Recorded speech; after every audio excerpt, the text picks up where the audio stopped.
안녕하세요.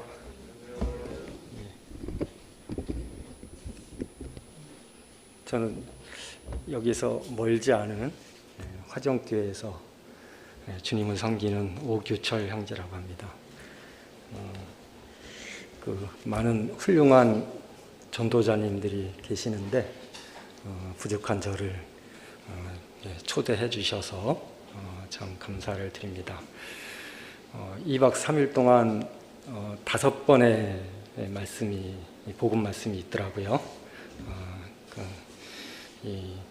부족하지만 5번 최선을 다해서 성도님들과 함께 말씀을 나누도록 하겠습니다.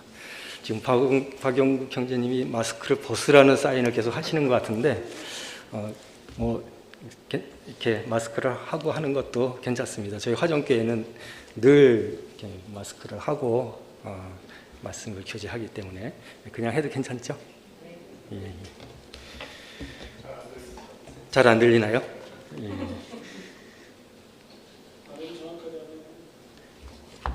발음이 좀 별론가 봐요. 예.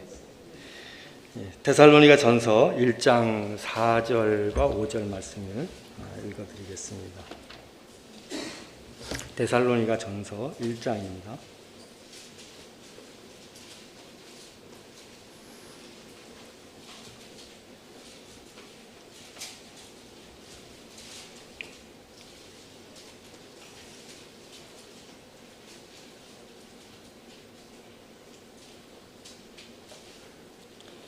제가 읽겠습니다.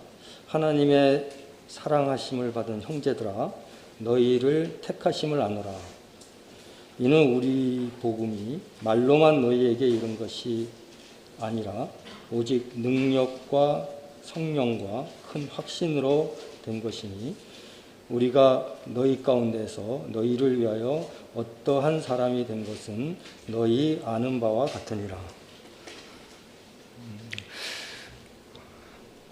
사도 바울은 본문에서 형제들아 너희를 택하심을 아노라 이렇게 말했습니다. 택하심은 우리의 영역이 아닙니다. 어떤 힘 있는 자가 택하는 거죠. 하나님께서 하시는 일입니다. 하나님께서 너희를 택하심을 안다라고 이렇게 했습니다. 우리가 알 수는 있는 겁니다. 어떻게 알 수 있는가 하는 것은 하나님께서 택하신 사람들에게는 증거가 있다는 겁니다.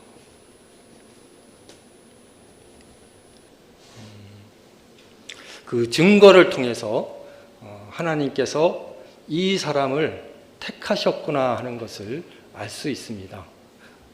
요한복음에서 예수님께서 바람이 임의로 불매 너희가 그 바람이 어디서 오며 어디로 가는지 알지 못하지만 성령으로 난다. 다 이렇다. 그러니까 바람은 우리가 볼 수 없잖아요. 근데 바람이 남기고 간 증거는 알 수 있어요. 그 증거를 통해서 바람이 불고 있구나. 또는 약하게 분다. 어떤 때는 굉장히 강하게 불어서 태풍과 같이 강하게 불어서 막 많은 것을 날려버리는 이런 모습을 우리가 볼 수 있죠.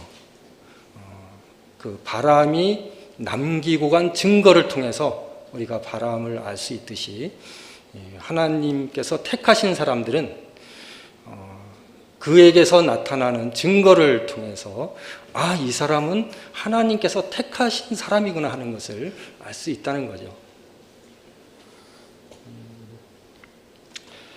그래서 이 복음이 말로만 너희에게 이른 것이 아니다라고 했습니다. 말로만 너희에게 임한 것이 아니다. 그런데 반대로 생각하면요, 하나님의 말씀이 말로만 임하는 사람이 있습니다. 말씀을 듣기는 하지만 그 의미가 무엇인지 깨닫지 못하는 겁니다. 정말 소리로만 들리는 거죠.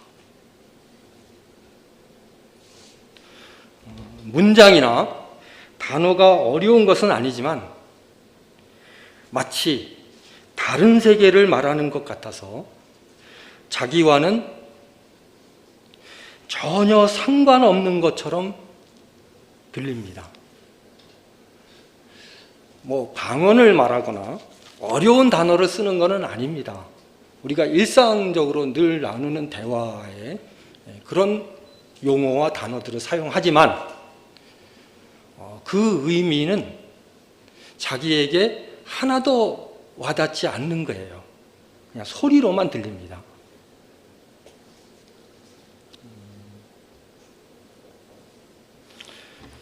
사도행전 9장에서 다메섹으로 가던 사울이 강한 빛을 받고 말에서 떨어지죠. 말에서 떨어져서 엎드린 상태에서 예수님과 대화를 나누는 장면이 나옵니다. 그때 사울만 있었던 건 아니었거든요. 수행원들이 있었습니다. 그 옆에 서 있던 사람들은 소리만 듣고 무슨 일이 일어나고 있는지 전혀 알지 못하고 있는 겁니다. 소리는 들렸어요. 그런데 그 소리의 의미가, 그 말씀하신 내용이 그들에게는 전혀 들리지 않았습니다.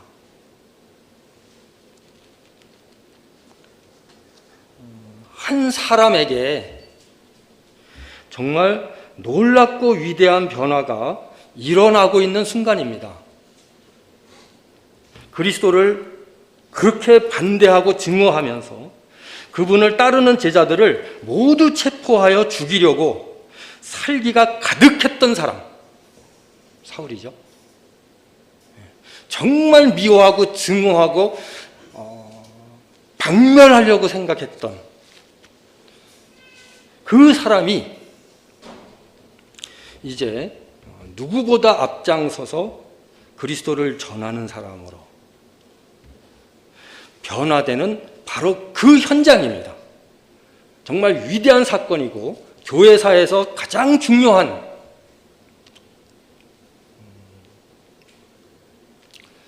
그런 일이 지금 일어나고 있는 겁니다.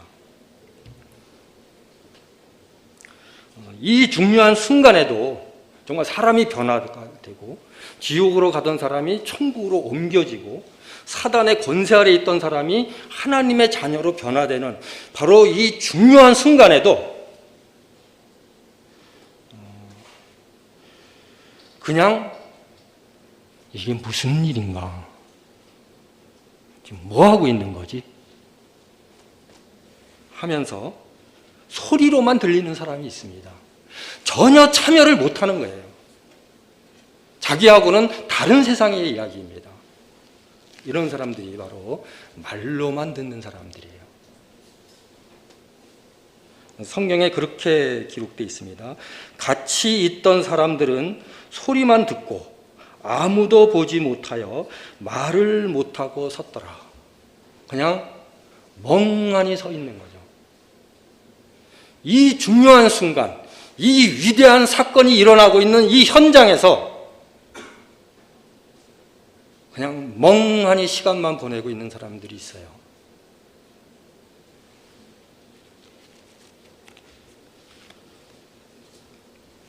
이 사람들은 은혜의 자리에 함께 있었어도 그 은혜에 참여는 하지 못합니다.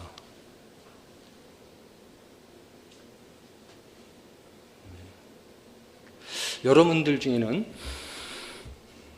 그런 사람이 한 명도 없기를 바랍니다. 정말 정말 은혜의 잔치잖아요. 하나님의 축복의 자리예요. 여기에 함께 앉아 있지만 그 은혜에 들어가지는 못하는, 은혜를 맛보거나 경험하지 못하는 그런 사람이 여기에는 한 분도 안 계시기를 바랍니다.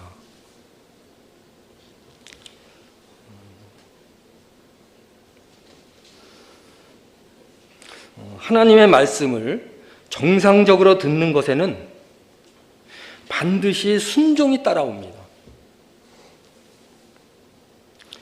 말씀을 잘 듣는 사람, 마음으로 새겨 듣는 사람은요, 그 말씀에 대한 순종이 반드시 따라옵니다. 그래서 로마서 1장에서는 그 이름을 위하여 모든 이방인 중에서 믿어, 그 다음 말씀이 순종케 하나니, 믿어 순종케 한다, 이렇게 기록하셨습니다. 믿는 사람은 순종이 따라오는 거예요. 안식일에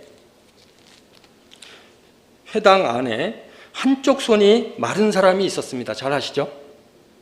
안식일에 예수님께서 말씀을 가르치실 때 한쪽 손이 마른 사람이 그 자리에 있었습니다.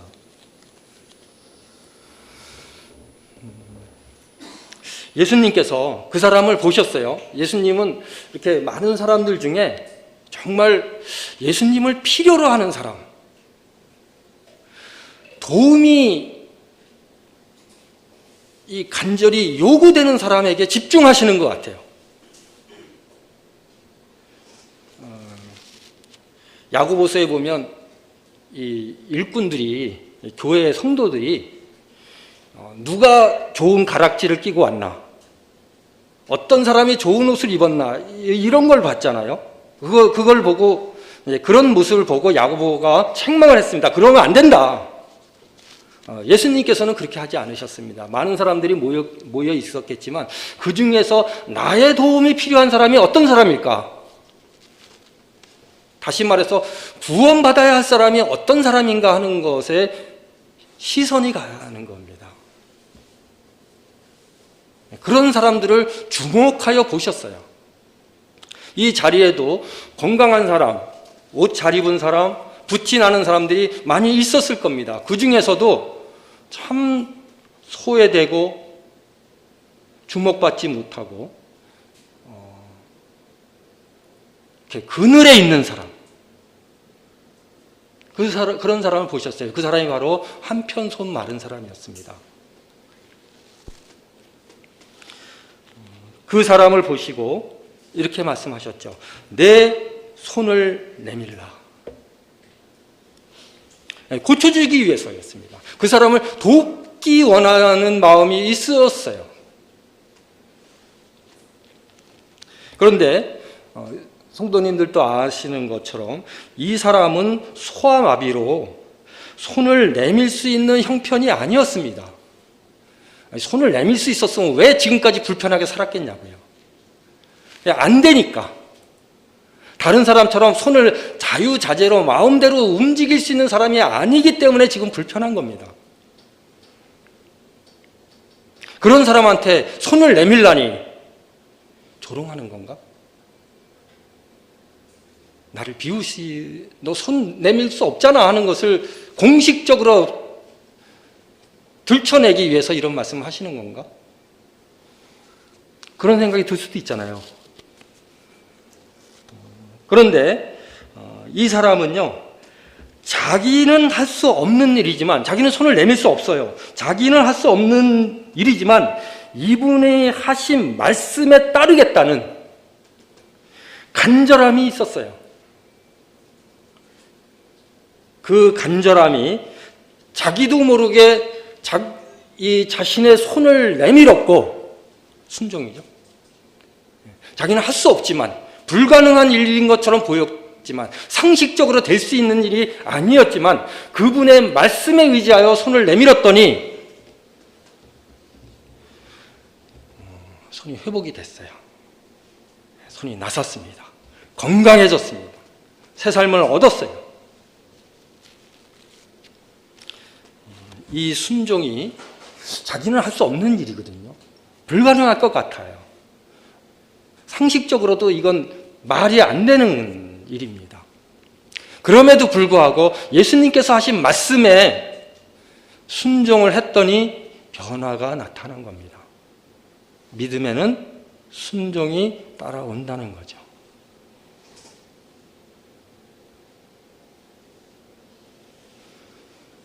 요한복음 9장에는 날 때부터 소경되었던 사람이 있었습니다. 예수님께서 그 사람에게 실로암 못에 가서 씻고 오라고 말씀하셨고, 그 사람은 보면 갔어요. 어디로 갔죠? 예수님께서 말씀하신 실로암 못으로 갔습니다. 가서 씻고, 그 다음 뭐 했죠? 밝은 눈으로 왔더라.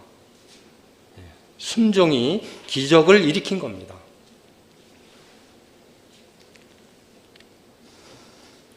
어떻게 보면 말도 안 되는 명령입니다.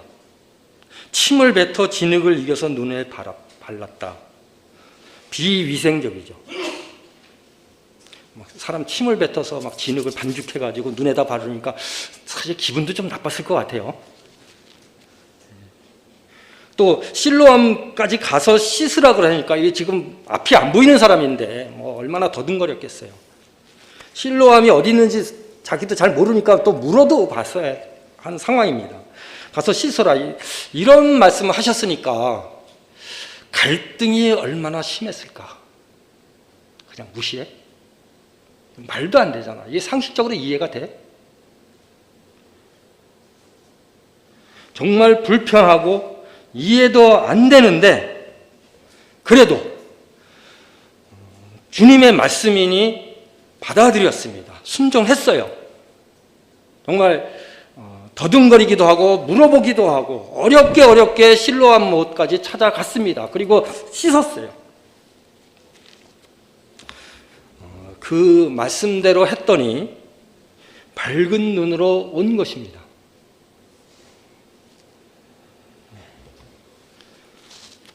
믿음에는 반드시 순종이 따라온다는 것.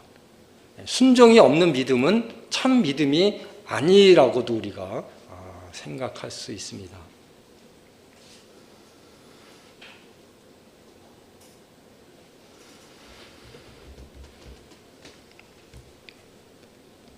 그런데 하나님의 말씀을 그냥 스쳐 지나가는 말로만 듣는 사람들은요, 순종할 마음이 없습니다.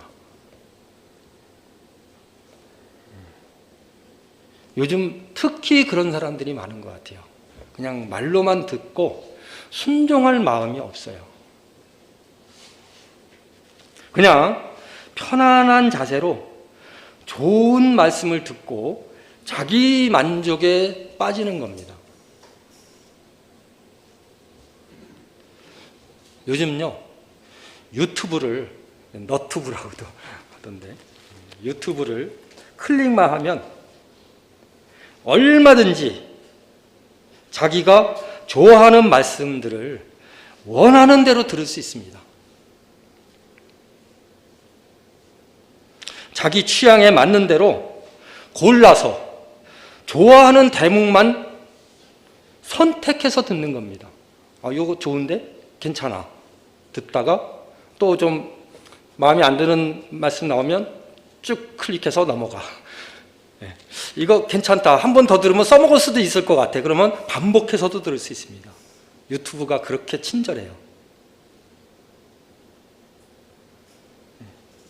정말 편하게 좋은 말씀들을 원하는 대로 입맛에 맞춰서 들을 수 있습니다.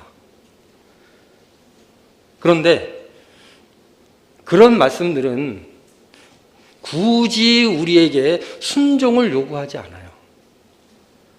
교회 나가지 않아도 됩니다. 집에서 책상에 앉아서 노트북 켜놓고 클릭만 해도 되고요. 그것도 귀찮으면 침대에 엎드려서 들을 수도 있어요. 얼마나 편합니까? 몸을 움직여서 순종하지 않아도 전혀 부담이 없습니다. 이것이 참 믿음일까요? 정말 자기 영혼을 유익하게 하는 걸까요? 주님께서도 마지막 때에 이런 일이 있을 거라는 것을 예언하셨어요. 우리 디모데후서 3장 말씀을 쳐다보도록 하겠습니다. 디모데후서 3장입니다.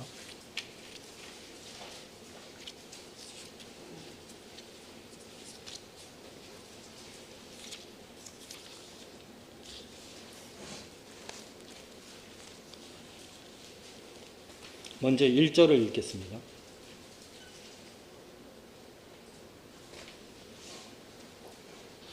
내가 이것을 알라 말세에 고통하는 때가 이르리니.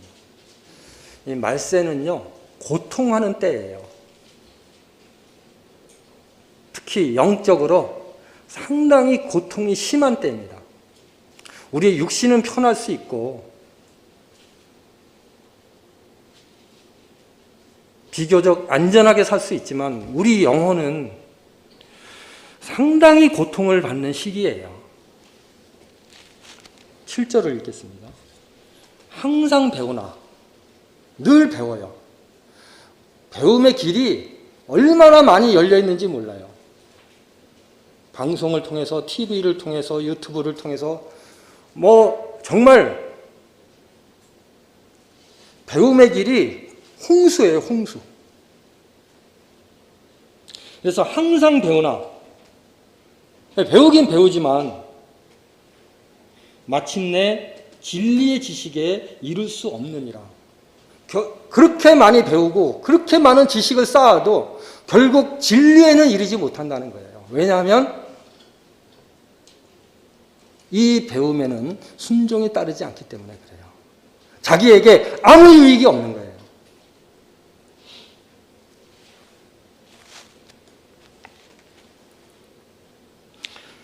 사람들은요, 이 마지막 때에 사람들은 자기를 사랑하고, 우리 아멘 되죠? 정말 자기를 사랑합니다. 자기밖에 몰라요. 자기 중심적입니다. 자기를 사랑하고, 자기를 사랑하니까 돈이 필요해요. 돈을 사랑하고 자긍하며 교만하다고 했습니다. 이들은 이렇게 자기를 사랑하는 마음으로, 주님을 사랑하는 마음으로 말씀을 배우는 게 아니고요, 자기를 사랑하는 마음으로 자기를 유익하게 하기 위해서 항상 배우는 겁니다. 그렇기 때문에 말씀은 듣지만 그냥 말로만 듣습니다. 스쳐 지나가는 소리로 들어요.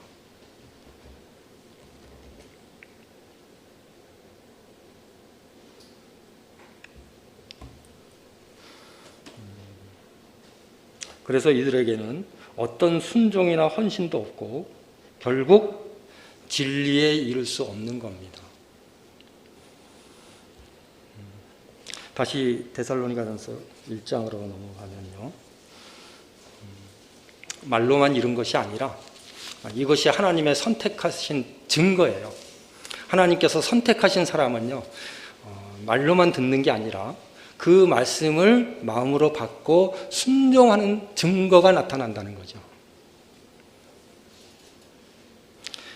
그 다음에 말로만 이룬 것이 아니라 세 가지를 언급했습니다.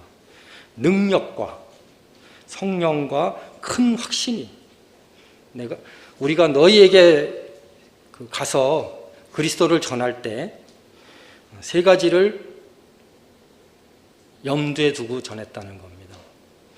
능력, 성령, 큰 확신.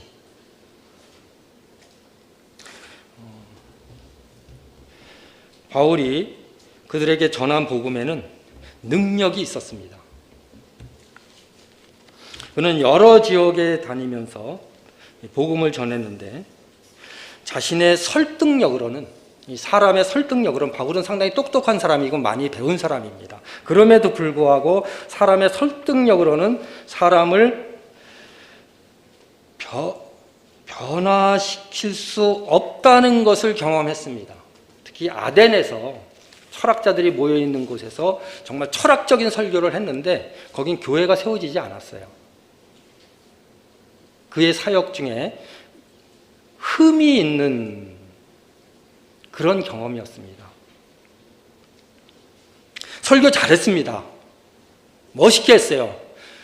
그 시대의 헬라 철학자들을 능가할 만한 그런 메시지를 선포했습니다. 그럼에도 불구하고 그런 좋은 말씀을 듣고 사람들은 거의 변하지 않았어요.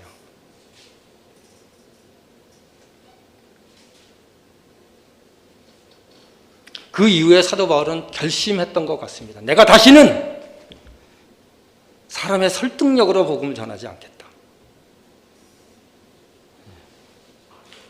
그래서 고린도전서 2장 5절에 이렇게 기록하고 있습니다. 너희 믿음이 사람의 지혜에 있지 아니하고 다만 하나님의 능력에 있게 하여노라. 이게 경험적으로 배운 거예요. 믿음이 사람의 지혜에 있지 않구나. 하나님의 능력이 나타나야 사람이 변하는구나 하는 것을 깨달은 겁니다. 그래서 자기 사역의 방향을 바꿔요.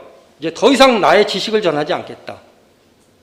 나의 경험을 말하지 않겠다. 오직 하나님의 능력이 나타나기만을 간절히 기도하겠다. 왜냐하면 믿음은 사람의 지혜에 있지 아니하고 하나님의 능력에 있기 때문이다. 이렇게 복음을 전하는 바울이 어떤 사람들에게는 그 지혜가 부족하다는 그런 말을 하게 했고, 또 다른 사람에게는 별 볼 일 없는 사람이라는 말을 듣기도 했습니다. 그렇지만 사람들의 시선보다는 하나님의 충성스러운 종이 되기를 원했던 바울은 그런 사람들의 반응에 흔들리지 않았어요.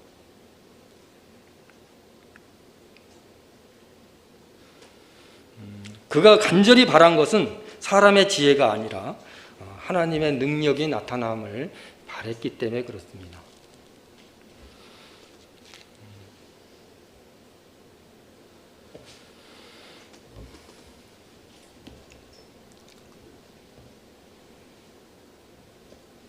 사람들은요, 본성적으로 자기 방어를 아주 잘합니다. 정말 방어를 잘해요. 아주 타고난 것 같아요. 복음을 들을 때 겉으로는 예의상 죄를 인정하는 것처럼 보여도 그런 그 행동을 해도 속마음은 열지 않아요. 잘 열지 않습니다. 방어해요. 열지 않고 레슬링 보면 그런 거 있죠. 버티기. 버티기를 하면서 시간을 보내는 거예요. 이게 뭐냐면 자기 보호 반응, 방어하는 거예요. 이렇게 본능적으로 이 방어하는 사람들에게 설득해서 되냐고요. 설득한다고 열려요? 안 열립니다. 고린도후서 10장 말씀을 찾아보도록 하겠습니다. 고린도후서 10장입니다.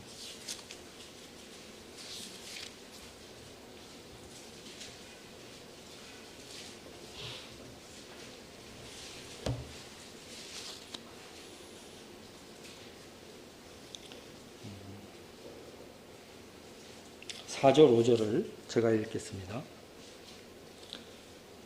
우리의 싸우는 병기는 육체에 속한 것이 아니요 오직 하나님 앞에서 견고한 진을 파하는 강력이라.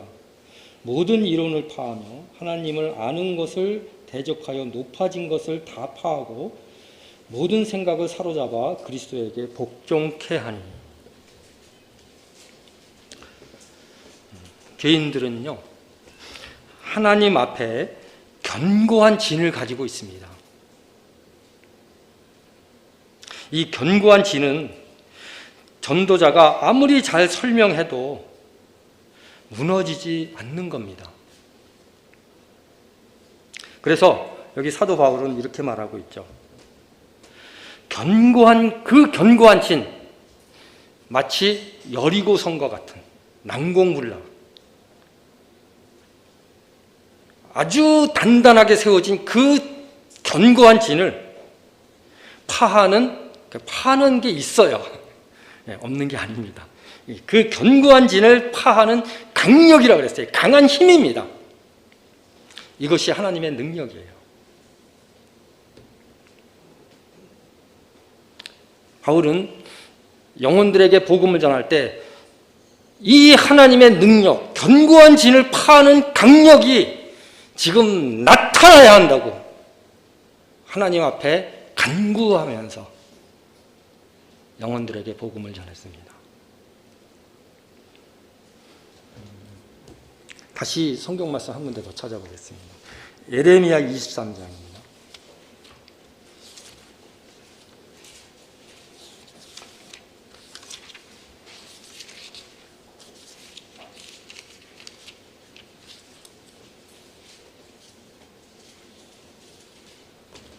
29절 말씀을 제가 읽어드리겠습니다. 이런 말씀은 좀 젊은 형제님들은 외우면 좋겠어요. 제가 청년 때 구원을 받았고 그때 그 나름대로 좀 열정이 있었기 때문에 말씀을 많이 외웠습니다. 그게 재산인 것 같아요. 그래서 이제 그 나이 들어서도 그 말씀을 사용할 수 있어요. 젊었을 때 외운 거를. 좀 나이가 드니까 안 외워지더라고요. 좀 후회가 돼요. 그때 좀 더 많이 외워둘 걸. 29절 제가 읽어드리겠습니다. 나 여호와가 말하노라. 내 말이 불같지 아니하냐. 반석을 쳐서 부서뜨리는 방망이 같지 아니하냐. 내 말이, 하나님의 말씀이 얼마나 힘이 세냐면요. 불같다. 그 모든 의심의 그 잡다한 것들을 다 태워버리는 겁니다. 하나님의 말씀은 불같다. 대단한 능력입니다. 지난 봄에 산불이 나니까 뭐 감당이 안 되더라고요. 모조리 태워버리는 거예요. 뭐 처음엔 마른 나무만 태웠겠지만 나중에는 젖은 나무까지 다 태워버려요.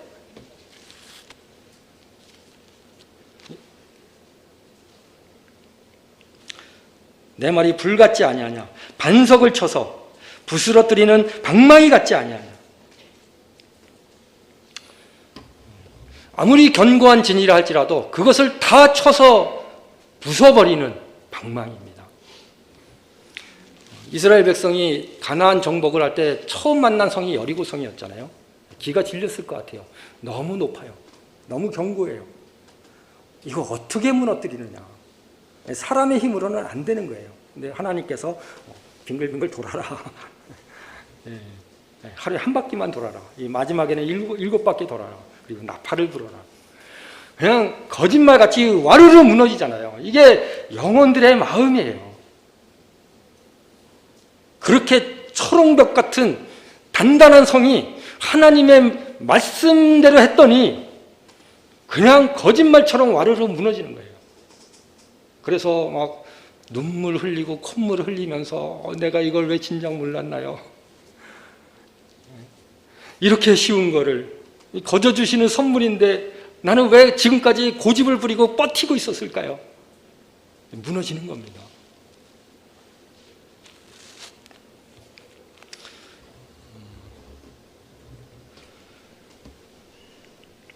우리에게는 이런 힘이 없습니다.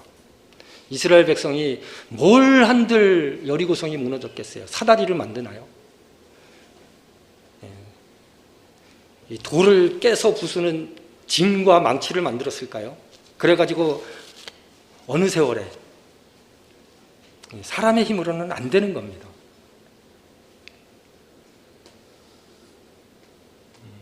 바울도 자기의 지혜로 하지 않고 하나님의 능력이 나타나기를 간절히 기도하면서 복음을 전했다라고 간증하고 있습니다.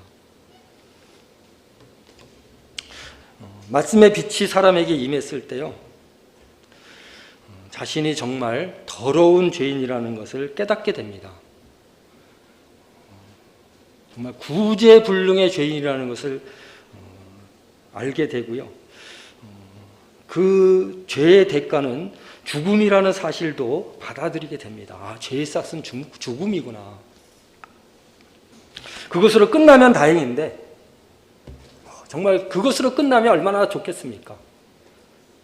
그 후에 영원히 꺼지지 않는 지옥 형벌이 그를 기다리고 있다는, 지금도 1초마다 이 초가 이 째깍째깍 지나갈 때마다 수많은 영혼들이 지옥으로 떨어지고 있는 거예요. 영원히 꺼지지 않는 지옥 형벌이 기다리고 있다는 사실이 그를 더욱 두렵게 합니다.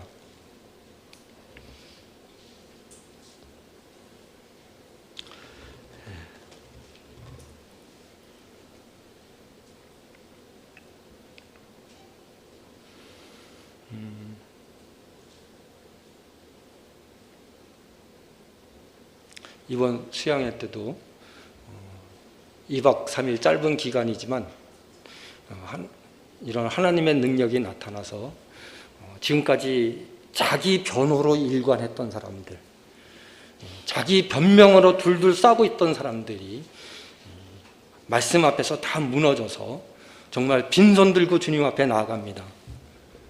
울며불며 나아갑니다라는 그런 그 변화의 역사가 나타나기를 바랍니다.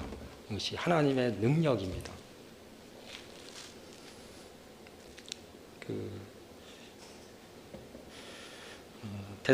데살로니가 교회에 그런 일이 있었어요.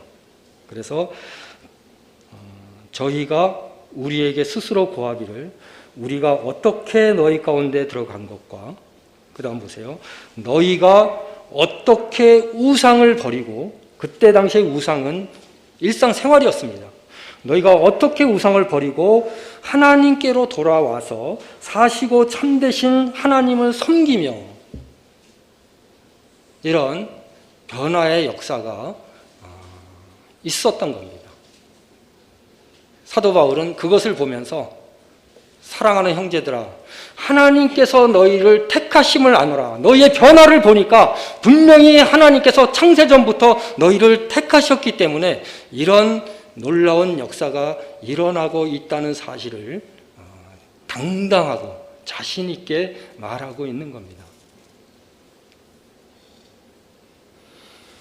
두 번째는 성령입니다. 하나님의 능력과 성령과 큰 확신이라고 했어요. 성령은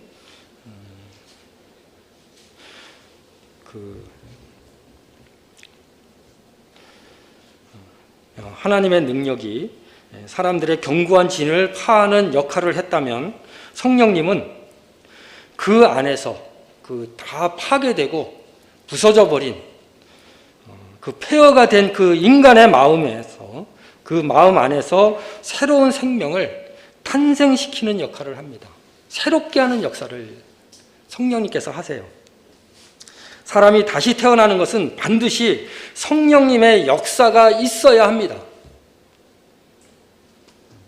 그래서 예수님께서 밤에 찾아온 니고데모에게 내가 물과 성령으로 거듭나야 한다, 물과 성령으로 거듭나야 한다라고 말씀하셨습니다. 거듭남은 성령님의 역사를 통해서만 일어나고 있는 것입니다. 시간이 많지 않기 때문에 그냥 제가 읽어드리겠습니다. 시편 51편 10편에 보면, 10절을 보면, 하나님이여 내 속에 정한 마음을 창조하시고 내 안에 정직한 영을 새롭게 하소서. 다윗의 고백이죠. 다윗은 기름 부음을 받은 이후에 하나님의 손 아래서 훈련을 참 많이 받은 사람입니다. 그 훈련이 얼마나 혹독했으면 이런 말을 하죠. 사망과 나는 한 걸음 차이다. 상상이 되십니까? 사망과 나는 한 걸음 차이다. 내가 발 한 번 잘못 디디면 난 죽음이야. 그만큼 다윗에게 임한 하나님의 훈련은 혹독했습니다. 무자비하게 다루셨어요. 근데 범죄했잖아요. 범죄한 이후에 다윗은 깨달은 게 있어요. 그런 훈련을 받고 다루심을 받았던 다윗이라 할지라도, 죄송합니다. 물 좀 마실게요.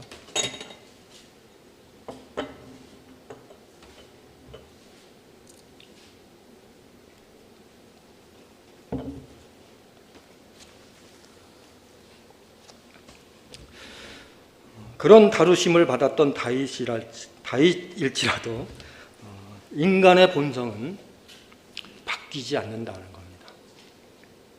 그걸 깨달았어요. 내가 그렇게 하나님을 많이 경험했고 하나님을 많이 배웠어도 내 본성은 바뀌지 않는구나 하는 것을 알았어요. 그래서 사람이 변화되는 것은 새로운 창조만이 가능하다. 정비하거나 수리해서 되는 것이 아니라는 것을 지금 고백하고 있는 겁니다. 그래서 다윗이 지금 하나님께 그것을 간구하고 있어요.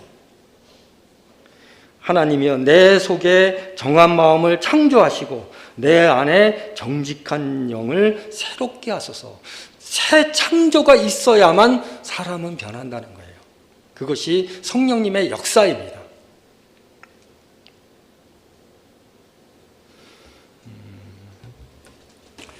그리고 세 번째, 큰 확신이라고 했습니다.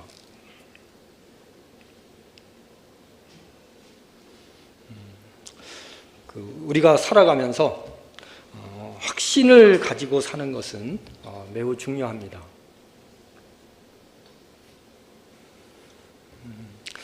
하나님의 능력이나 성령님의 역사는 어디서 오는 거죠? 위에서 오는 겁니다. 그렇죠? 위로부터 하나님의 권능을 우리가 받는 거고요. 그래서 사도행전 1장 8절에 보면 오직 성령님이 너희에게 임하시면 너희가 권능을 받고 예루살렘과 유대와 사마리아와 땅끝까지 이르는 내 증인이 된다. 권능을 받고 위에서부터 오는 권능이에요. 성령님도 위에서부터 오신 생명입니다. 그런데 확신은 내 안에서 일어나는 거예요. 그것을 기초로 해서 하나님의 능력과 성령님의 역사를 기초로 해서 내 안에서 일어나는 것이 확신입니다. 바울은 큰 확신을 가지고 너희에게 하나님의 복음을 전했다라고 말하고 있는 겁니다. 사람은요, 죄송합니다. 자기가 믿고 있는 것만큼만 다른 사람에게 영향을 끼칠 수 있어요. 내가 믿음이 정말 이 세상과 잘 구별이 되지 않을 정도로 작다. 그러면 다른 사람에게 끼치는 영향도 그것밖에 안 돼요. 바울은 놀라운 확신이 있었습니다. 내가 지금 당장 죽어도 하나님 나라에 영광스럽게 입성한다는 확신이 있었어요. 그래서 전하는 겁니다. 당신들도 나와 같이 되기를 바란다. 오늘 이 순간 예수님이 오신다 할지라도 전혀 두려움이 없는, 아니 오히려 기뻐하고 주님을 찬양하고 감사함으로 주님을 맞아들이는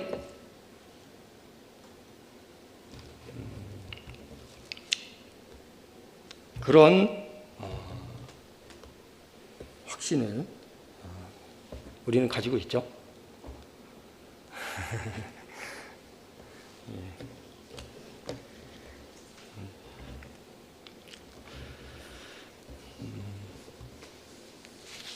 우리가 살아가면서 확신을 가지고 매사에 확신을 가지고 사는 것은 매우 중요합니다. 자기가 다니고 있는 직장이 불안하거나 건강에 이상이 오면 생활의 추진력을 잃게 됩니다. 확신이 없는 거예요. 확신이 사라지면 모든 게 불안하고 많은 것이 불편합니다. 내가 다니는 직장, 지금은 뭐 멀쩡한 것 같은데 언제 문 닫을지 모른다. 그러면 출근할 때 기쁠까요? 건강검진을 했는데 의사가 좀 더 큰 병원에 가서 정밀 진단을 했으면 좋겠다, 이 말하면 갑자기 하늘이 노래지죠. 큰일 난 겁니다. 예? 왜 그러죠?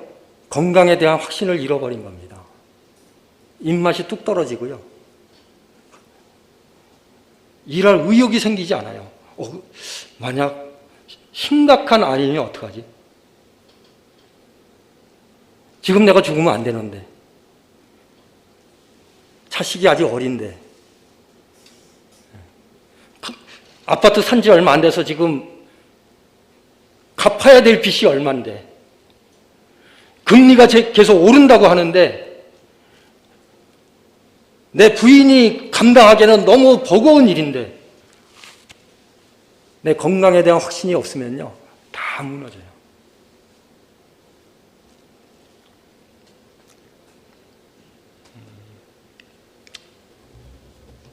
어떤 그 웹툰 작가가 있는데 자신이 그동안 열심히 일해서 모은 돈을 다 들여서요, 이거 다 뭐 쌍끌이를 해가지고 전세를 얻고 살고 있었습니다.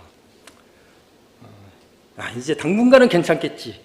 기본이 2년, 6년까지도 뭐 연장이 가능하다니까 당분간은 집 걱정하지 않고 일에만 집중할 수 있을 것 같아. 이러고 있었는데 얼마 안 있다가 이 집이 경매에 넘어간다는 통보를 받았습니다. 그런 사기가 있대요. 정말 뭐 확정일자까지 받고 등기부등본까지 다 껴봤는데 그 틈을 노리는 사기꾼이 있는 거예요. 그래서 경매에 넘어간다는 통보를 받았습니다. 전세금을 다 날리고 언제 쫓겨날지 모르는 상황이 되어버린 겁니다. 그 순간 이 아가씨는 이 집에서 계속 살 수 있다는 확신이 사라져 버렸습니다. 그렇게 보장이 되어 있지 않으니까 집에서 살아도 사는 게 아니에요. 언제 쫓겨날지 모르는 거예요. 늘 불안해요. 염려와 걱정이 가득합니다. 여기서 쫓겨나면 어떡하지? 어디 가서 살지? 길바닥에 앉을 수는 없고 싼 모텔이라도 알아봐야 되나? 별 생각이 다 드는 겁니다. 그렇게 보장이 되어 있지 않으니까 집안의 가구를 직접 들은 얘기예요. 새로 들일 수도 없었다고 해요. 소파가 있으면 참 좋겠는데 소파를 갖다 놓을 수가 없어요. 왜냐하면 쫓겨나면 그게 다 짐이니까. 가구를 새로 들일 수도 없었고 심지어 두루마리 화장지도 많이 사놓을 수가 없었다고 해요.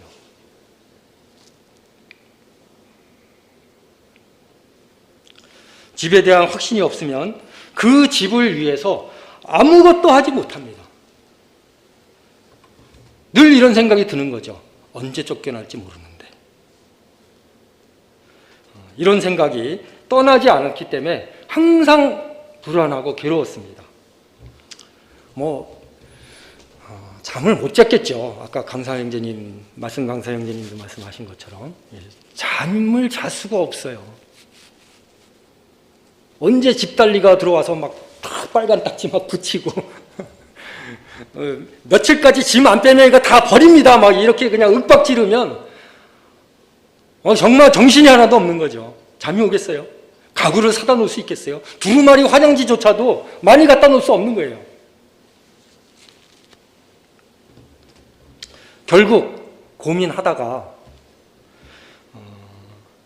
이 작가는 조금 손해를 보고 그 집을 자기가 경매받기로 결정합니다.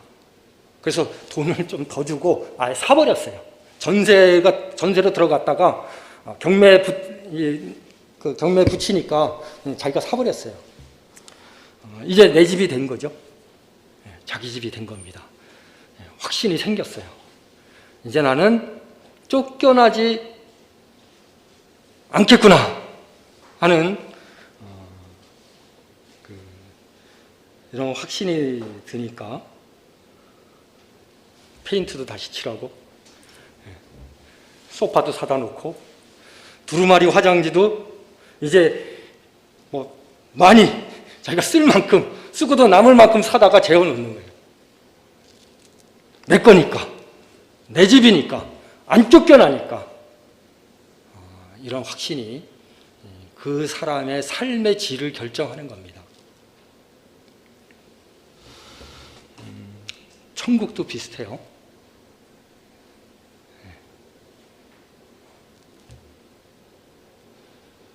그곳에 대한 확신이 부족하거나 없으면 그곳을 위해서 아무것도 하지 않아요. 내가 간다는 보장이 없는데 그 천국을 위해서 뭘 하겠어요? 거기다 무엇을 쌓아놓겠어요? 그럴 수 없는 겁니다.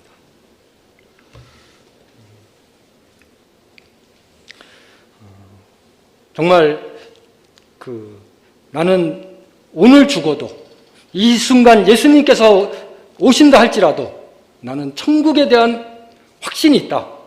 나는 분명히 하나님 나라에 들어간다. 영광스럽게 주님과 영원히 같이 산다.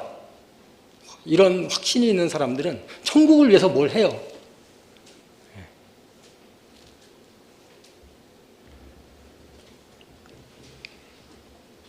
사도 바울이 가지고 있었던 것은 그냥 확신도 아니고 큰 확신이었습니다. 이런 큰 확신이 데살로니가 사람들에게 영향을 끼쳤고요. 짧은 기간이에요. 사도행전을 보면 그 내용만 보면요, 3주예요, 3주. 세 번 회당에 들어가서 말씀을 전했습니다. 그 짧은 기간에 그들과 함께 있었지만 놀랍게도 교회가 세워졌고요.